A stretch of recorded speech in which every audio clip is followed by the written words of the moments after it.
Sequence and series, इसमें हम लोग देखेंगे अरिथमेटिक प्रोग्रेशन, ज्योमेट्रिक प्रोग्रेशन और उनके पास्ट पेपर्स।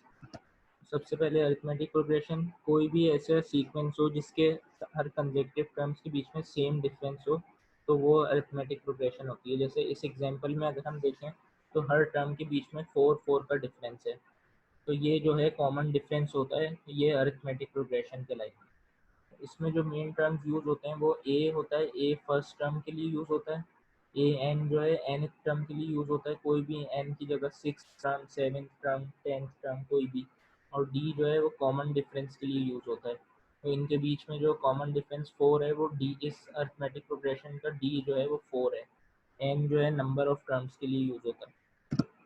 इसके फॉर्मूलाज ये हैं कि अगर हमें nth टर्म फाइंड करना है, जैसे हमें क्वेश्चन में दिया हुआ है 10th टर्म निकालें या 15th टर्म निकालें, तो कोई भी वो n की जगह हम लोग लिखेंगे और d जो है कॉमन डिफरेंस होगा, a फर्स्ट टर्म होगा, तो इस फॉर्मूले से हमारे पास nth टर्म आ जाएगा।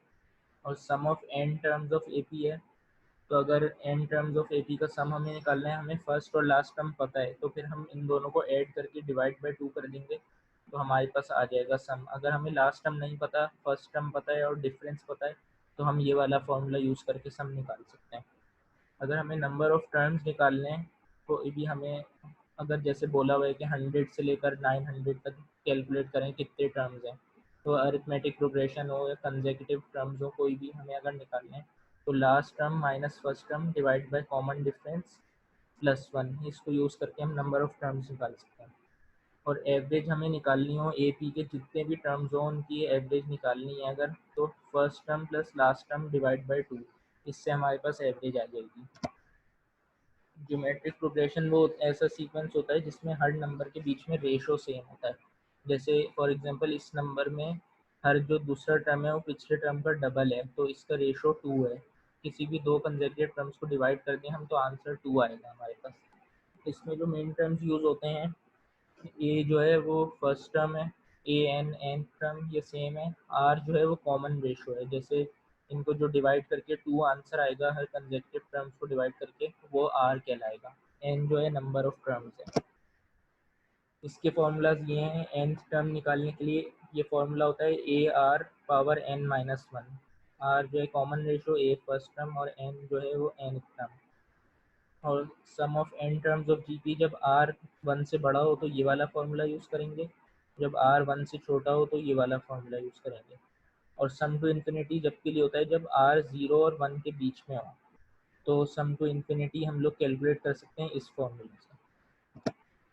ये फिबोनाची सीक्वेंस है, ये बहुत कॉमनली यूज़ होता है, ये सिंपल है, कुछ मुश्किल नहीं है इसमें। इसमें बस फर्स्ट टर्म्स जो हैं 0 और 1 होते हैं, और आगे के जितने भी टर्म्स हैं वो पिछले दो टर्म्स को ऐड करके आते हैं, जैसे 1 + 1 2 आ गया, 2 + 3 5, यहाँ पे 21 + 13 34 आ गया। अब हम पास्ट पेपर्स की तरफ आएंगे, तो ये है sum of 3 consecutive even numbers is 72, the largest of these numbers is. तो 3 कंसेक्यूटिव इवन नंबर्स हैं, उनका सम 72 है। तो जो इवन नंबर्स होते हैं वो भी एक तरह की अरिथमेटिक प्रोग्रेशन है, क्योंकि उनमें कॉमन डिफरेंस 2 2 का होता है सब में। तो हम लोग देखेंगे कि ये इसमें अरिथमेटिक प्रोग्रेशन में 3 टर्म्स हैं और हमें उनका सम निकालना है, तो हम सम वाला फॉर्मूला यूज़ करेंगे। सम हमें पहले से पता है, इसमें ए जो है वो अननोन है, तो इस फॉर्मूले से हम लोग ए कैलकुलेट कर लेंगे। अब हमसे लार्जेस्ट ऑफ दीज नंबर्स मांगा हुआ है, तो ए जो है 22 वो सबसे छोटा है, उसके आगे कंसेक्यूटिव आते हैं 24 26, तो हमारा आंसर 26 होना चाहिए। इस क्वेश्चन में ये है कि फिबोनाची सीक्वेंस जो है उसमें इन्होंने एक अननोन सीक्वेंस ऐड किया हुआ है, तो उससे ये सीक्वेंस आ रहा है। तो ये क्वेश्चन में कह रहे हैं कि फिबोनाची सीक्वेंस जो है 1 से शुरू होता है, तो हम भी इसके हिसाब से 1 से शुरू करेंगे। फिबोनाची सीक्वेंस के पहले हम 7 टर्म्स लिख लेंगे, क्योंकि हमें इसका 7th टर्म निकालना है इस वाले सीक्वेंस का। तो हमने फिबोनाची के 7 टर्म्स लिख लिए, फिर क्वेश्चन में जो सीक्वेंस दिया हुआ है उसके टर्म्स लिखे, फिर हम हर टर्म के बीच में डिफरेंस निकालेंगे कि हम देखेंगे कौन सा सीक्वेंस ऐड कर रहे हैं ये। तो अगर हम देखें, इसको गौर से देखेंगे, तो ये अननोन सीक्वेंस जो है ये प्राइम नंबर्स हैं। तो प्राइम नंबर्स जो पहले 6 हैं, अब हमें 7वां प्राइम नंबर पता है, 13 के बाद जो है 17 होता है। तो हम 7th टर्म निकालने के लिए क्वेश्चन वाले सीक्वेंस का हम इन दोनों को ऐड कर देंगे, तो 30 जो है हमारे पास आ जाएगा इसका 7th टर्म। अब इसमें है कि एक सीक्वेंस जो है शुरू होता है -20, -10, 20 और 30 से शुरू होता है, और इससे आगे जितने भी टर्म्स हैं वो पिछले 3 टर्म्स का प्रोडक्ट हैं। तो हमें इसमें प्रोडक्ट निकालने की ज़रूरत नहीं है, हमें बस साइन का प्रोडक्ट निकालना है। तो फिर हमसे पूछा हुआ है कि पहले 101 टर्म्स में कितने पॉजिटिव हैं। तो हम लोग ये देखेंगे कि हम साइन को मल्टीप्लाई करके देखेंगे, minus into plus minus, minus into plus minus. तो ये माइनस आ रहा है, इसके आगे माइनस, फिर प्लस आ रहा है। तो ये एक पैटर्न बन रहा है, दो पॉजिटिव दो नेगेटिव, दो पॉजिटिव दो नेगेटिव, ये चार चार के ग्रुप्स बन रहा है।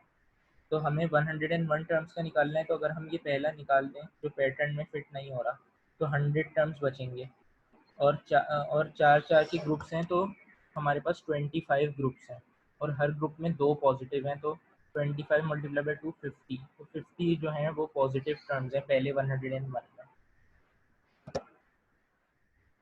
इसमें यह sequence below continues according to the pattern shown. तो इस पैटर्न में ये सीक्वेंस कंटिन्यू होता रहेगा। तो हमें फर्स्ट 305 टर्म्स का सम निकालना है। तो अगर हम देखें कि ये तीन तीन के ग्रुप में है ये सीक्वेंस, तो हर एक ग्रुप का जो सम है वो होगा 3। और हम देखेंगे कि 305 जो है वो 3 के टेबल में नहीं आता, तो उसका सबसे करीब मल्टीपल है 3 का 306। तो 306 डिवाइड में हम 3 करेंगे तो 102 ऐसे ग्रुप्स आएंगे हमारे पास। तो एक ग्रुप का सम 3 है, 102 ग्रुप्स का सम जो है होगा 306। लेकिन हमें 305 टर्म्स का चाहिए, तो 306 टर्म जो होगा वो 6 होगा, तो उसे हम माइनस कर देंगे। तो हमारा फाइनल आंसर 300 है।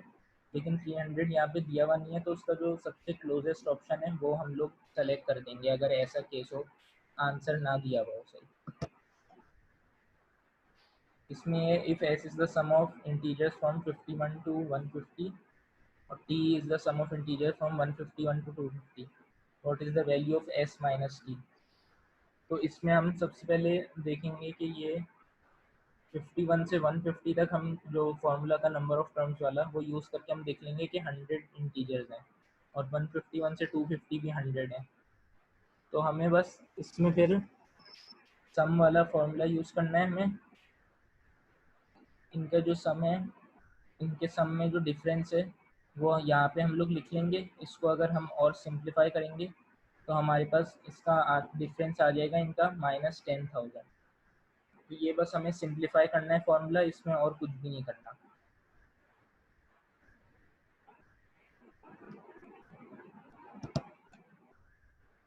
इसमें 6 consecutive positive integers are each divided by 6।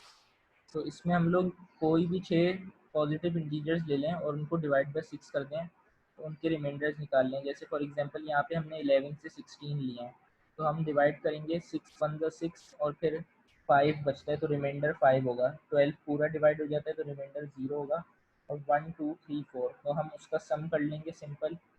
तो जो है हमारे पास आ जाएगा उनका सम 15। तो आंसर हमारा होगा सी। इसमें जो है sequence, in this sequence first term is 7 and each term after the first is equal to m times the previous sum. तो ये जो है ये ज्योमेट्रिक प्रोग्रेशन है एक। तो अगर हमें इसका रेशियो निकालना है तो हम इस तरह कर सकते हैं, दो कंसेक्यूटिव टर्म्स को डिवाइड कर सकते हैं। तो हम -9 डिवाइड बाई 7 करेंगे। हम -9 डिवाइड बाई 7 हमें एग्जैक्टली डिवाइड करने की ज़रूरत नहीं है, हमें पता है कि आंसर जो है -1 पॉइंट समथिंग आएगा। तो -1 पॉइंट समथिंग हम लोग देखेंगे कि यहाँ कोई भी ऑप्शन में फिट नहीं हो रहा, तो हम लोग आंसर डी कर देंगे। और इसमें value of the nth term is given by the expression, this ये एक्सप्रेशन है। और जो है second term of the sequence 76 है। तो हम लोग n की जगह जो है वो 2 डाल देंगे क्योंकि सेकंड टर्म है, और 76 जो है टर्म हमें पता है। तो हम इस इक्वेशन को सॉल्व करेंगे। तो हम सबसे पहले b पावर 2n है, तो उसको हम इस तरह भी लिख सकते हैं b स्क्वायर का स्क्वायर। तो ये जो है हम इसको सॉल्व करेंगे। 81 का स्क्वायर रूट +-9 आएगा, -9 को हम हटा देंगे क्योंकि उसका स्क्वायर रूट नहीं हो सकता। और तो फाइनल आंसर हमारा b +-3 होगा, तो फाइनल आंसर डी होगा। What is the average of the first 50 positive integers. तो हम लोग इस तरह फर्स्ट 50 पॉजिटिव ऑड इंटीजर्स हमें निकालने हैं, तो हम ये फॉर्मूला यूज़ करेंगे। नंबर ऑफ टर्म्स हमें पता है 50, लास्ट टर्म हमें पता करना है कौन सा है, तो last term minus first term upon 2, तो इससे हम लोग निकाल लेंगे 99। तो 99 जो है वो 50th ऑड इंटीजर है, तो उसको हम लोग फिर हम एवरेज वाला फॉर्मूला लगा देंगे, first term plus last term upon 2, तो हमारे पास आंसर आ जाएगा 50।